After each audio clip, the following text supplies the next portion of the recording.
Je suis déjà désolé de venir voler votre temps. Je suis déjà désolé de venir casser un peu votre ambiance. Désolé, les frères et moi ne serons pas longs. On va juste parler de Jésus 2-3 minutes et puis après nous allons plier bagage. Donc je dis déjà merci à la personne qui nous a permis de brancher notre appareil chez elle. Merci beaucoup. Vous êtes assis et assises. Pendant que l'évangile sera prêché, vous pouvez vaquer à vos occupations, faire votre commerce et faire ce que vous êtes venus faire ici en ce jour. Il s'agit simplement de Jésus. Il ne s'agit pas de moi ni de mes frères, non, il s'agit de Jésus. Donc accordez-nous simplement un peu de votre temps et nous parlerons de Jésus. Et pendant que l'évangile sera prêché, si la parole de passe touche ton cœur et te dit de croire en Jésus-Christ, fais-le simplement. Et si l'évangile est prêché ne t'intéresse pas, nous te bénirons aussi certainement pour cela. Donc sans plus tarder, je vais lire la parole de Dieu et nous allons parler du Seigneur.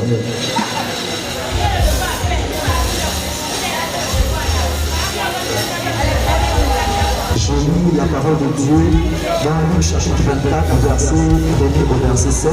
Je lis. Le premier jour de la semaine, elles se rendirent au sépulcre de grand matin. Portant les aromates qu'elles avaient préparés, elles trouvèrent que la pierre avait été roulée de devant le sépulcre. Et étant entrées, elles ne trouvèrent pas le corps du Seigneur Jésus. Comme elles ne savaient que penser de cela, voici 2 hommes leur apparurent en habits resplendissants. Saisies de frayeur, elles poussèrent le visage contre terre, mais ils leur dirent: pourquoi cherchez-vous parmi les morts celui qui est vivant? Il n'y a point ici, mais il est ressuscité. Souvenez-vous de quelle manière il vous a parlé lorsqu'il était encore en Galilée et qu'il disait: il faut que le Fils de l'homme soit livré entre les mains des pécheurs et qu'il soit crucifié et qu'il ressuscite le 3e jour. Que Dieu bénisse sa parole, je vais prier. Seigneur, ta parole a été lue, un homme peut se tenir ici et lire la parole quand t'apporter la vie de ta présence. Alors, enlève mes pensées, enlève mes capacités, mets-moi simplement hors du chemin. Tu connais les besoins, les questions et les préoccupations des hommes et des femmes qui sont ici. Alors, je ne suis pas venu parler de ma part, il s'agit de Jésus. Alors, quand on parle de Jésus, Seigneur, prouve que tu es Dieu. Seigneur, si la Bible c'est ta parole, prouve que la Bible c'est ta parole. Alors, je recommande ton nom dans tes mains. Je chasse la puissance du monde de ténèbres, peu importe la forme que Satan pourra prendre pour combattre ces moments, je condamne ces pensées au nom du Seigneur Jésus-Christ. Amen. Donc merci encore, comme je disais tantôt, je ne suis pas venu voler le temps avec mes frères, non. Nous sommes venus vous parler de Jésus parce que nous avons eu à cœur de parler de Jésus-Christ. Et l'écriture que j'ai lue ici, c'est dans Matthieu chapitre 24, verset 7. Et il s'agit de Jésus parce que Jésus-Christ était déjà mort à cet instant. Et quand Jésus-Christ est mort, la Bible nous enseigne, on a pris son corps, on l'a enterré dans une grotte, et devant la grotte, on a mis une pierre.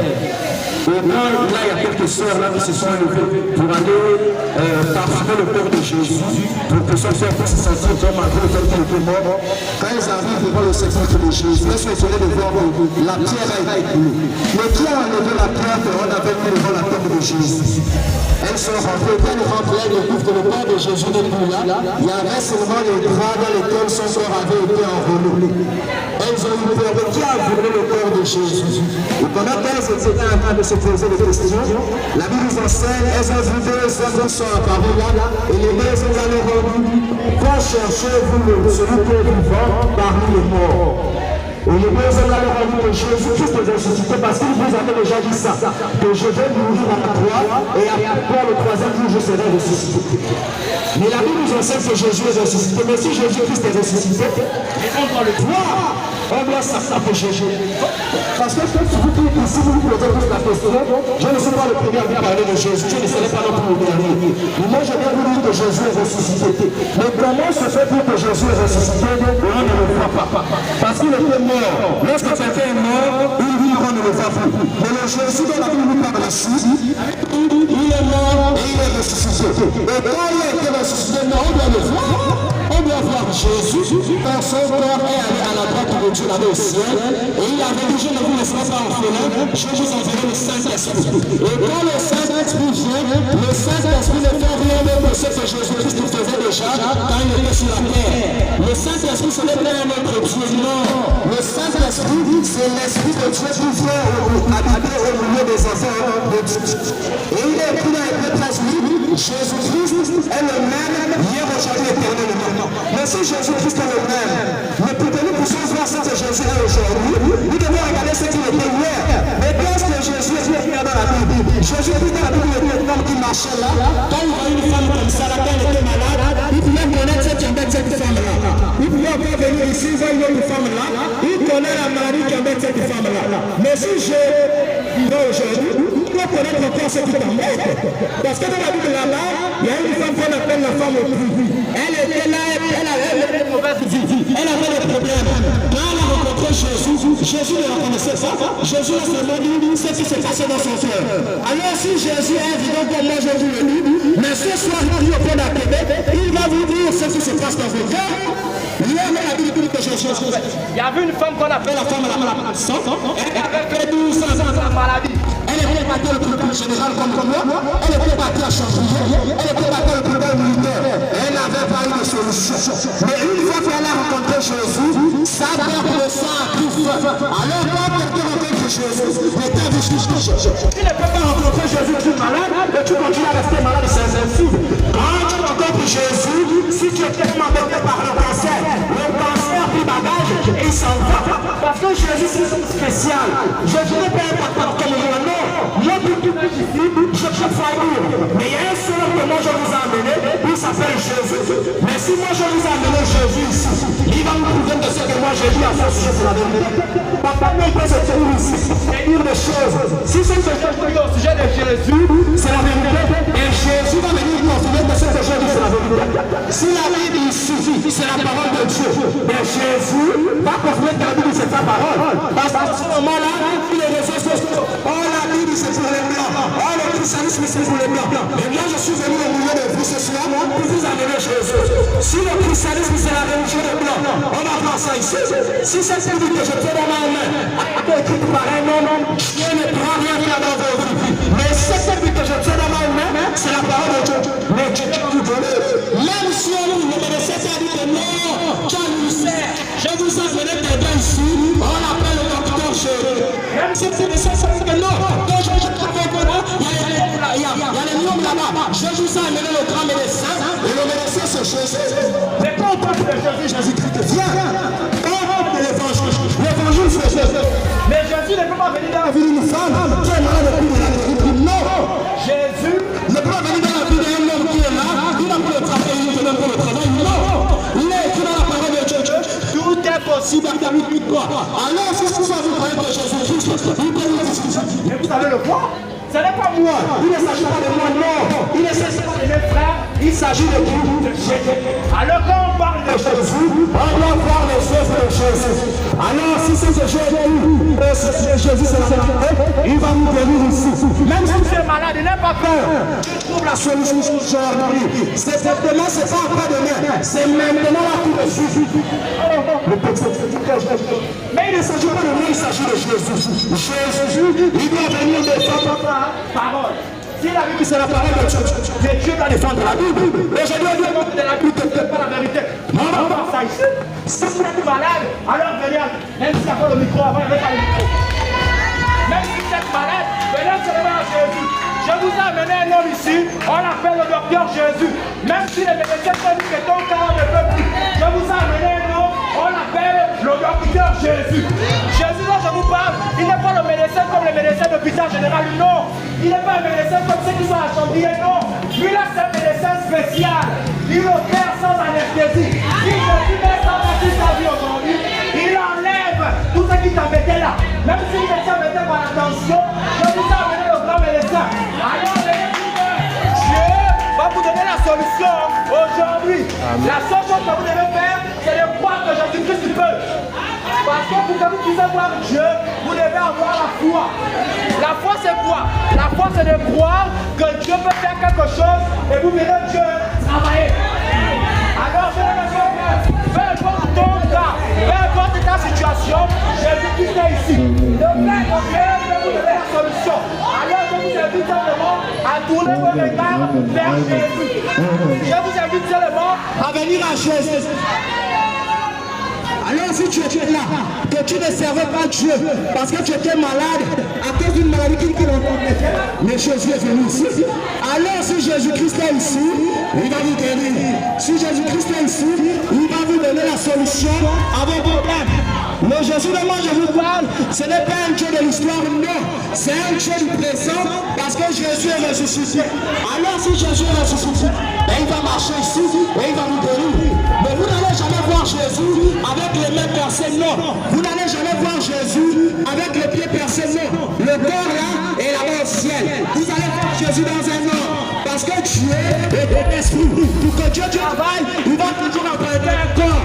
Pour que Dieu vous parle, il va voir vos frères, il va me voir aussi pour vous parler. Pour que Dieu puisse vous guérir, il va voir un homme pour venir vous prêcher l'évangile. Alors n'écoutez pas. Venez seulement à Jésus. Dieu peut vous guérir. Alors si tu es malade, je t'invite à te lever. Si tu as un problème, lève-toi. Si c'est que j'ai dit au sujet de Jésus, c'est la vérité, il va prouver.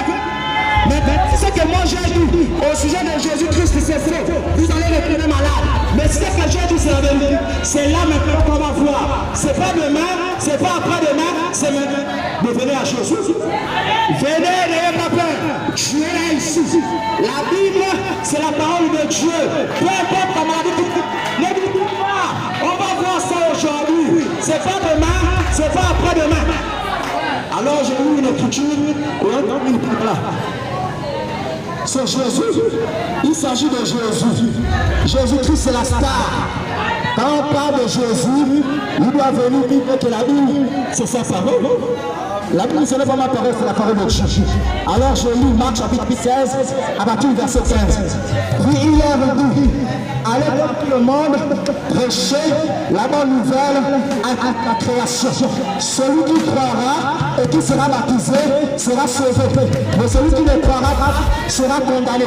Voici le miracle qui accompagnera ceux qui auront cru. En mon nom, ils chasseront les démons, ils parleront de nouvelles langues, ils saisiront des serpents. S'ils doivent quelque dommage mortel, ils ne leur feront point de mal. Ils exerceront les mains aux malades et les malades seront guéris. C'est la parole de Dieu. Est-ce que vous croyez que c'est la parole de Dieu? Amen. Est-ce que n'ayez pas peur? Dieu va vous visiter. Est-ce que vous croyez que c'est la parole de Dieu? Si tu crois que c'est la parole de Dieu, est-ce que tu peux dire Amen? Alors croyez. Je viens de vous ici que vous imposerez les mains aux malades et les malades seront guéris. Maintenant, si vous êtes malade, venez. Venez, n'ayez pas peur. Non, le Dieu dont je vous parle, ce n'est pas seulement un Dieu de tête, c'est aussi un Dieu de loi. Même si ce n'est pas toi qui es malade, ce sont ces enfants, ceux qui parlent là-bas. Ils sont entendus par un mauvais esprit. Dieu est ici. Qu'est-ce que les jeunes hommes et les jeunes femmes ont besoin? La jeunesse a besoin d'un véritable Dieu. Beaucoup sont venus de me voir prêcher aujourd'hui. Qu'est-ce qui fait ça? C'est Jésus. Quand un jeune rencontre Jésus, Jésus change son témoignage. Quand une jeune femme rencontre Jésus, Jésus-Christ change son histoire. Alors si tu es malade, on a dit c'est le cancer, on a dit c'est les myomes, on a dit c'est les fibromes, on a dit que c'est le cancer au stade terminal, on a même dit que c'est le suicide. Et venez, on va voir si c'est Jésus. Il est s'agit de nous. Alors si vous êtes malade, venez à Jésus. Viens, Dieu ici. Si cette Bible là,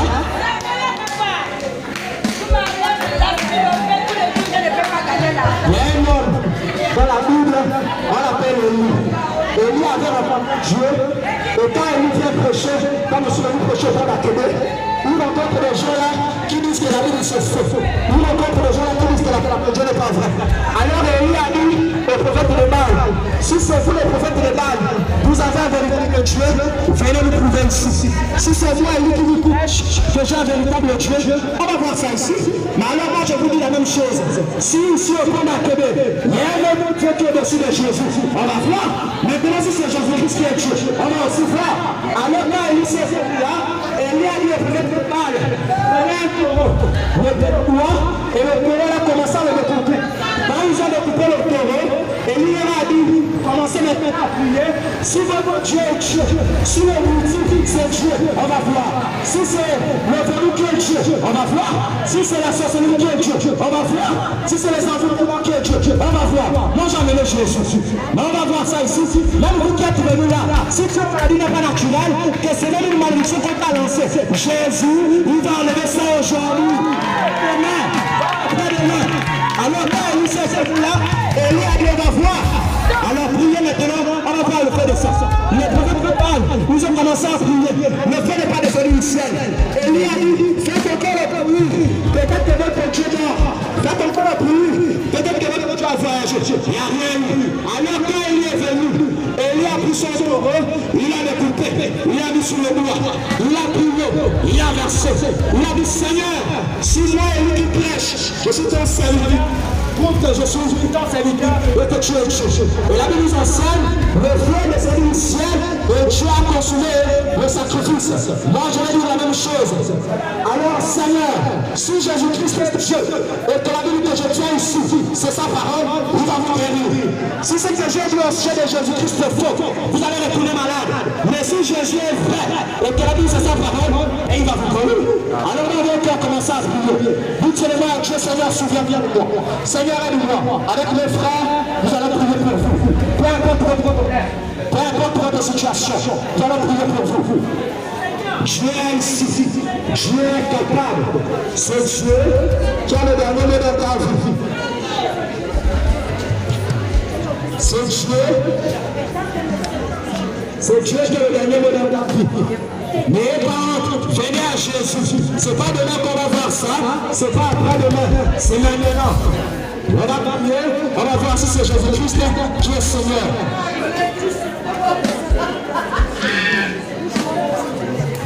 Non, qu'il est fort, Mais par contre, c'est dans ma sacoche. venez seulement Dieu ici. Dieu va faire quelque chose. Mais par contre, peu importe le problème, on a dit que c'est incurable. Jésus-Christ est celui qui a le dernier mot. Aucun homme ne peut avoir le dernier mot dans vos vies si ce n'est Jésus.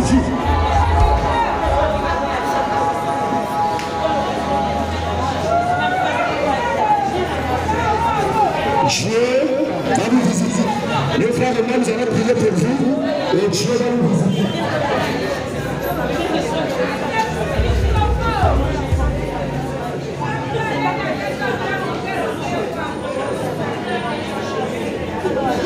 Je vais mettre une petite adoration. Il a le dernier mot à prier pour vous. Ne vous inquiétez pas, Dieu est ici. Amen. Vous avez entendu parler de Jésus, mais vous allez le voir. On a tous besoin de voir Jésus.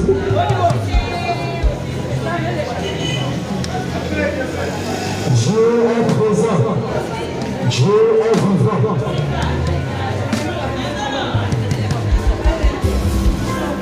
Alors mes frères et mères, nous allons prier pour vous.